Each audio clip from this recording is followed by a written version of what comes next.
Chapter 12. Radical Change.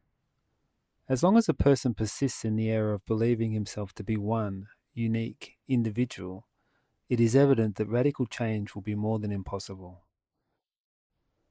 The very fact that esoteric work begins with rigorous observation of oneself is indicating to us a multiplicity of psychological factors, eyes, or undesirable elements that it is urgent to eliminate, eradicate from our interior. Without question, it would in no way be possible to eliminate unknown errors. It is urgent to observe previously that which we want to separate from our psyche. This type of work is not external, but internal. Those who think that some book of etiquette or external and superficial code of ethics can lead to success are in fact totally mistaken. The concrete and definitive fact that the intimate work begins with attention concentrated on the full observation of oneself is more than a sufficient reason to demonstrate that this work demands a very particular and personal effort from each one of us. Speaking frankly and to the point, we emphatically affirm the following: no other human being can do this work for us. No change whatsoever is possible within our psyche without direct observation of that whole sum of subjective factors that we carry within. To take as accepted this multiplicity of errors, rejecting the need for study and direct observation of them, indicates in fact an evasion or excuse, an escape from oneself, a form of self-deceit. Only through the rigorous effort of judicious observation of oneself, without excuses of any kind, can we really demonstrate that we are not one, but many. To admit the plurality of the I, and to prove it through rigorous observation, are two different things. Someone can accept the doctrine of the many eyes without ever having witnessed it. This latter is only possible by observing oneself carefully.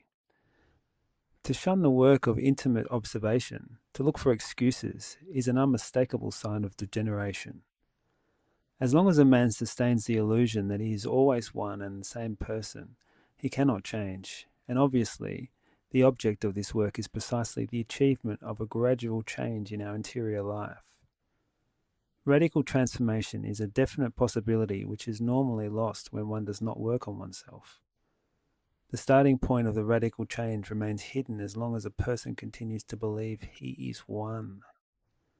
Those who reject the doctrine of the many eyes clearly demonstrate that they have never seriously self-observed. The rigorous observation of oneself, without excuses of any kind, permits one to verify for oneself the crude reality that we are not one, but many. In the world of subjective opinions, diverse pseudo-esoteric or pseudo-occult theories always serve as a passage of escape from ourselves.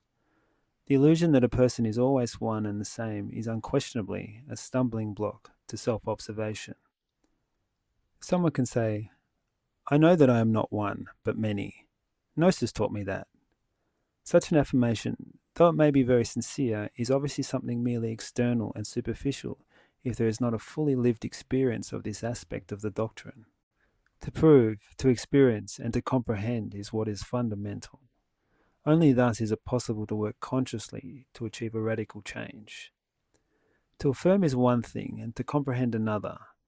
When someone says, "I comprehend that I am not one but many," if his comprehension is genuine and not merely the insubstantial verbiage of ambiguous chatter, this indicates, signals, reveals the complete verification of the doctrine of the many eyes.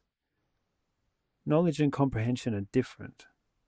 The former is of the mind, and the latter of the heart. Mere knowledge of the doctrine of the many eyes serves no purpose. Unfortunately, in the times in which we live, knowledge has been elevated far above comprehension because the poor intellectual animal mistakenly called man has exclusively developed the aspect of knowledge, lamentably forgetting the corresponding aspect of being. To know the doctrine of the many eyes and to comprehend it is fundamental for any true radical change.